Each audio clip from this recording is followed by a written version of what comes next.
BJP महिला मोर्चा के सदस्यों ने हिजाब को लेकर चल रहे विवाद के बारे में कहा कि यह सब बीजेपी को बदनाम करने के लिए है।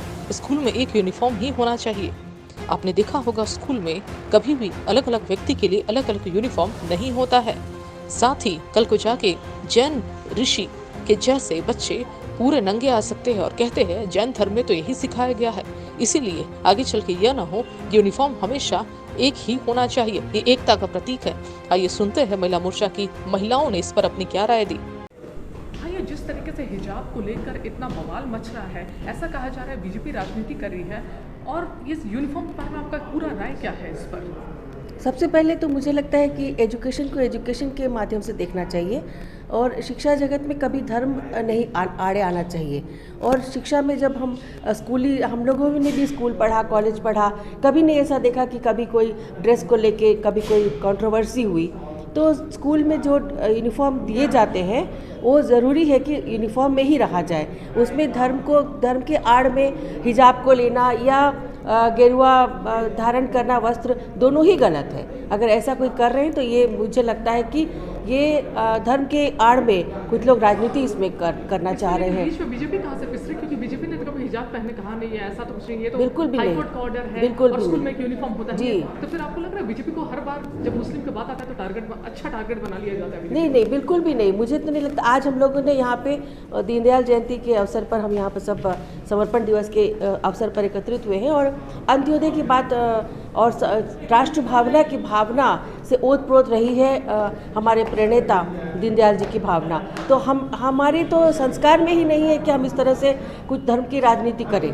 पहली बात, और हमारे लिए राष्ट्रीयता सर्वोपरि है। और मुझे लगता है कि इस सब का एक मूल मंत्र हम जिसे कहेंगे फॉर्मूला जो कहा जाता है, मुझे लगता है यूनिवर्सल सिविल कोड जब तक लागू नहीं होगा तब तक इस तरह की भावनाओं का खिलवाड़ होता रहेगा। तो महिला जो आ रही है पढ़ने के लिए कर्नाटक में, वो कह रही है हम हिजाब पहन के आएंगे, कह रही है हमें चुनने को दिया जाता है या तो हिजाब पढ़ो या तो पढ़ाई। इस पर आप क्या कुछ कहेंगे? आपका क्या स्टैंड है एक महिला होने के नाते? देखिए कोई भी स्कूल और कॉलेज शिक्षा का मंदिर होता है और वहाँ पे लोग अपने पढ़ाई करने के लिए और आगे बढ़ने के लिए आते हैं और शिक्षा ग्रहण करने के लिए आते हैं। वहाँ पर ड्रेस को लेके, हिजाब को लेके जो इन्होंने कर रखा है, ये तो बिल्कुल एक तरह से कह सकते हैं कि एक षड्यंत्र के तहत किया गया है। क्योंकि अभी ठीक चुनाव का समय है और बहुत ज़्यादा जगह लोग आपस में लड़ाने का विचार करके और एक तरह से उनको षड्यंत्र के तहत, ये साजिश के तहत किया गया, ये कह सकते हैं। क्योंकि अभी इस ढंग से तो हम तो मंदिर शिक्षा होता है, ये स्कूल कॉलेज तो एक हमारे लिए मंदिर के समान है, जहाँ शिक्षा ग्रहण करने जाएंगे वहाँ पे राजनीति और धर्म की बात तो होनी ही नहीं चाहिए।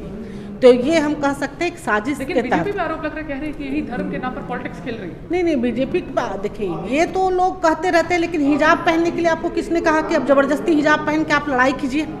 आप पे भी तो ये लागू होता है कि आप भड़का रहे हैं लोगों को।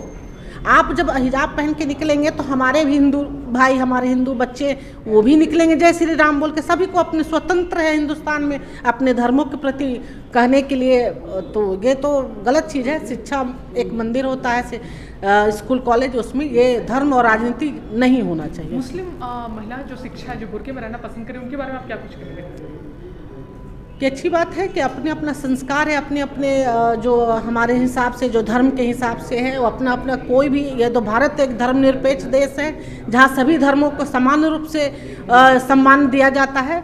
तो उसके लिए हम लोग को विरोध नहीं है। लेकिन स्कूल कॉलेज में हिजाब पहन के ज़बरदस्ती आना और लोगों को भड़काना, इसका विरोध हम लोग करते हैं। तो कर्नाटक में जिस तरीके से वुमेन को घेर के जय श्री राम का नारा लगाया जाता है, महिलाओं का कहना है कि हमें स्कूल नहीं भेजा जाएगा अगर हम हिजाब ना पहने। तो इस पर क्या लगता है, हिजाब जरूरी है पढ़ाई? देखिए, पढ़ाई बहुत ज़रूरी है और जय श्री राम का नारा बाद में लगाया गया। पहले तो अभी 4-5 स्टेट में जो चुनाव हो रहे थे, इसीलिए विरोधी विपक्ष की जो पार्टियां हैं उनके पास कोई मुद्दा अब नहीं रह गया। तो छोटी छोटी स्कूल की लड़कियों को भड़का रहे हैं वो लोग। और ये हिजाब का देखिए, आप दुनिया के किसी भी कंट्री में अलाउड नहीं है। ये हिजाब अभी जिस तरह से सिक्योरिटी प्रॉब्लम चल रहा है उसकी वजह से यूनिफॉर्म जो होता है यूनिफॉर्म पहन के आना चाहिए लड़कियों को, लेकिन ये इस तरह का बच्चों को लेकर भड़काना और लड़कियों को विशेषकर भड़का के विपक्षी पार्टियां जो कर रही हैं ये सही नहीं कर रही हैं, क्योंकि इसमें उनकी भी बहन हो सकती है, इसमें उनकी भी बेटी हो सकती है। तो अभी देखिए कोर्ट ने भी इस बात को बोला कि नहीं हिजाब नहीं होना चाहिए, तो ये बहुत गलत है और मैं एक महिला होने के नाते मैं इसका पुरजोर रूप से विरोध करती हूँ। कहीं ना कहीं आरोप लग रहा है कि एजेंडा प्रोपेगेंडा है देश को बांटने का। नहीं, बीजेपी की तो कभी देश को हमेशा जोड़ने की बात करती है, तोड़ने की बात तो दूसरी पार्टियां कर रही हैं। बीजेपी हमेशा जोड़ने की बात करती है, इसलिए आज पूरे भारतवर्ष में बीजेपी के साथ लोग जुड़ रहे हैं। आप देख रही होंगी, चाहे वो खेल जगत हो, चाहे वो कला जगत हो, हर जगत के लोग जो हैं वो बीजेपी से प्रभावित होकर के बीजेपी ज्वाइन कर रहे हैं। वो कह रहे हैं मतलब पॉलिटिकल मुद्दा बना रहे हैं इसको, धर्म लड़ा तो बीजेपी कहाँ बना रही है मुद्दा? हिजाब का मुद्दा तो बीजेपी नहीं बना रही है, अदर धर्म की जो लोग हैं वो लोग बना रहे हैं ना। बीजेपी तो हिजाब के लिए बोली नहीं, बीजेपी ने तो कभी नहीं बोला हिजाब होना चाहिए। अब जैसे देखिए जैन मुनि है, दिगंबर जैन मुनि, हिंदू के जैन धर्म होता है, मान लीजिए वो लोग वस्त्र नहीं पहनते हैं, कल को वो लोग भी जा सकते हैं ऐसे ही, कहेंगे कि हमारा धर्म है बोलता है, तो कल तो वो भी बिना कपड़े के कॉलेज में स्कूल में जा सकते हैं। तो हर धर्म का एक अलग अलग होता है, लेकिन जो शिक्षण संस्थान होते हैं उस पर ये सब नहीं आना चाहिए, मेरा ये कहना है।